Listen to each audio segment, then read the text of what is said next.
விநாயகர்னு புத்தருக்கு பேரு. இப்போ விநாயகர்னு யாரை சொல்றோம்? பிள்ளையார சொல்றோம்.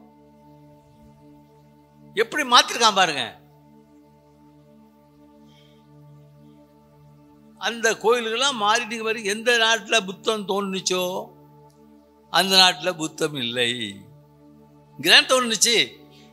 அவர் தானே வைதிக மதத்தை எதிர்த்தாரு, வர்ணாசிரமத்தை எதிர்த்தாரு, உயிர் கொலை செய்கின்ற யாகத்தை எதிர்த்தாரு.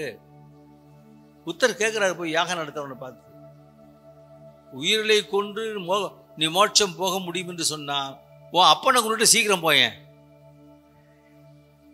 ஆனா ஒன்று வேடிக்கை, மனிதனை கொன்று யாகமும் நடந்திருக்கு. ஆச்சு இல்லை, எவ்வளவு காட்டுமுறை ஆண்டிகள். இதெல்லாம் புத்தர் கை வச்சார். காஞ்சிபுரத்தில் உள்ள பெரும்பதியான கோயில்கள், நிகர் கோயில்லாம் புத்தர் கோயில்கள். யுவான்சோ அங்கே வந்து பார்த்தப்ப காஞ்சிபுரத்தில் எல்லாம் புத்த கோயிலும் ஒரு அந்த நாடே அந்த ஊரே புத்தமயமாக இருந்துச்சு. இன்னைக்கு அந்த கோயில் இருந்த புத்த சிலைகள்லாம் சென்னை எழும்பூர் அருங்காட்சியகத்தில் இருக்கின்றன. போய் பாருங்க, காஞ்சிபுரத்திலிருந்து எடுத்து இந்த கோயில்கள்லாம் சிலைகள் எல்லாம். இதெல்லாம் சின்ன சின்ன புத்தகங்கள் வாயிலாக, கூட்டங்கள் வாயிலாக தந்தை பெரியார் மக்களுக்கு எடுத்து வச்சார். நல்லா நினைச்சு பாருங்க. இந்த கடவுள் மதம் இந்த காரணங்களுக்காக ஒரு மனிதன் தன்னுடைய நேரத்தையும் தன்னுடைய உழைப்பையும் ஈட்டிய பொருளாதாரத்தையும் அதை விட முக்கியமான நம்முடைய அறிவையும் எப்படிலாம் இழந்திருக்காம நினைச்சு பாருங்க. எப்படிலாம் இழந்திருக்கான் நினைச்சு பாருங்க. 40 நாள் விரதம் இருக்கிறான். ஐயா வேலைக்கு போக மாட்டான். ஒரு வருடத்தில் ராகுகாலம், யமகண்டம், குளிகை, கிழக்கே சூலம், மேற்கே சூலம், செவ்வாய் ஆகாது, சனிக்கிழமை ஆகாது, நல்ல நேரம், கெட்ட நேரம், இப்படி சொல்லி கோயிலுக்கு போறது, உண்டியில் போறது, மொட்டை அடிச்சுக்கிறது, நடந்தே போறாயா. ஒரு மனிதன நேரத்தை கடவுள் மதம் சடங்குகளுக்காக வருஷத்தில் 188 நாட்களை பாழ்படுத்துகிறான். 188 நாட்கள். பணத்தை இழந்தால் கூட மீட்டுடலாம் இல்லையா? ஆனா காலத்தை இழந்தா ஒரு தடவை தான் வரும் இல்லையா? மறுபடியும் வரப்போறது இல்லை. காலத்தை விரயம் செஞ்சான், அறிவை மழுங்கடிச்சான், அப்புறம் எங்க மனுஷன் இருப்பான்? சொல்றது உள்ளதை பங்கிட்டு உண்பது, உழைப்பை பங்கிட்டு செய்வது. நல்ல கவனிங்க, உள்ளதை பங்கிட்டு உண்பது, உழைப்பை பங்கிட்டு செய்வது, அதுதான் சமதர்மம். பெரிய திருக்குறளோட குறைசா சொல்லிருக்காரு. பெரிய விளக்கம் கார்ல் மார்க்ஸ் புக்கு அதெல்லாம் படிக்க வேண்டாம், சும்மா சுலபமா சொல்லிருக்காரு.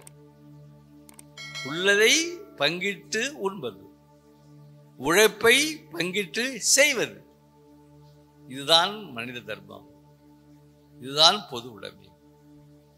பொது உடைமை கூட இருந்தா போதாது, பொது உரிமை வேணுங்கிறாரு. இது நல்லா புரிஞ்சுங்க. பொது உடைமைக்கும் பொது உரிமைக்கும் என்ன வித்தியாசம்? பொது உடைமை வந்துச்சு, அங்கே பொருளாதாரம் வந்துருச்சு, செருப்பு வாங்கலாம், ஆனா போட்டுட்டு நடக்க உரிமை வேணுமே. அந்த காலத்துல தாழ்த்தப்பட்டவங்க நிறைய இராணுவத்தில் சேர்ந்தாங்க. அப்பெல்லாம் பாத்தீங்கன்னா அவங்க தான் இராணுவத்தை பயப்படுவாங்க. இராணுவத்துக்கு போயிட்டு அவன் வீட்டுக்கு வரும்போது பூட்ஸ்காரோட வருவான். அப்படி வந்தவனை உயர் ஜாதியினர், அவன் தான் இங்க வந்து உயர் ஜாதிக்காரங்க கையில் நிலங்கள்லாம் பொது உடைமை மரத்தில் கட்டி வச்சு அடிச்சிருக்கான்.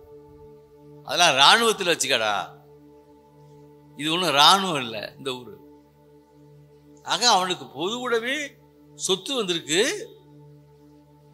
ஆனா அதனால செருப்பு வாங்குறான், பூட்ஸ் வாங்குறான், ஆனா நடக்கிறதுக்கு உரிமை இல்லை. அதனால பொது உடைமை வந்தாலும் பெரிய என்ன சொல்றது, அதையும் தாண்டி பொது உரிமை வேண்டும். இது ஒரு புதிய ஒளி வெளிச்சம். அது பொது உடைமைக்கே ஒரு புதிய பாதை, புதிய வெளிச்சம். இப்படியாக தந்தை பெரியார் கடைசி 1973 டிசம்பர் 19 சென்னை தியாகராயர் நகரில் கடைசி முழக்கம். அதுக்கு முதல் நாள் கும்பகோணத்தில் நாங்களாம் பார்த்தோம். மறுநாள் இப்படி சாவான்னு நினைக்கல. அந்த முழக்கம் பெரியார் இறுதி பேருரைன்னு வந்திருக்கு பாருங்க. சின்ன புத்தகம் தான். சாக போகின்ற கிழவன் சொல்லுகிறேன் கேள்வி. அந்த பேச்சை டைப் பண்ணது நான் தான். திடீர்னு தோணுச்சு, இப்ப தந்தை பெரியாரின் மரண சாசனம் அவர் படிச்சுன்னு ஒரு வார்த்தை வந்துச்சு. சொல்றாரு, உங்களெல்லாம் சூத்திரனாக விட்டு சாக போகின்றேனே. நான் இப்போ தைரியமா சொல்ல முடியாது.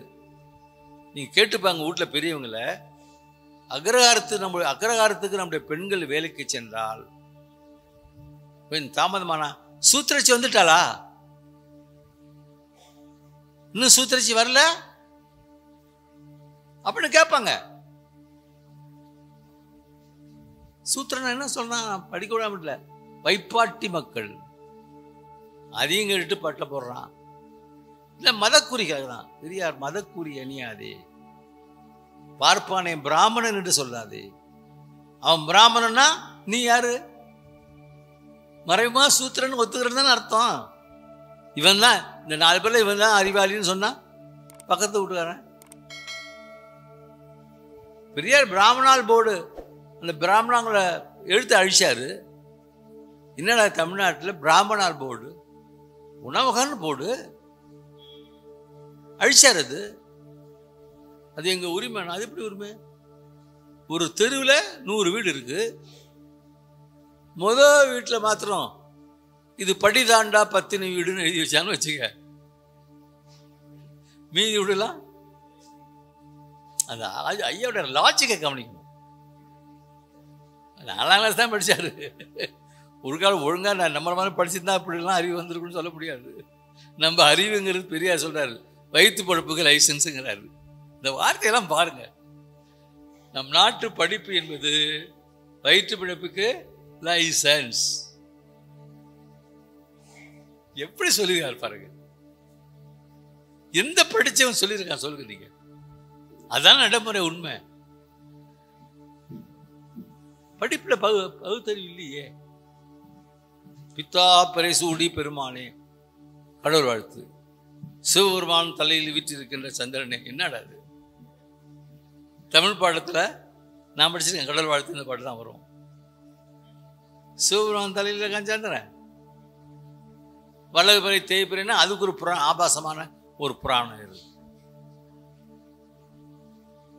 வெற்றையெல்லாம் நுறுக்கினார்.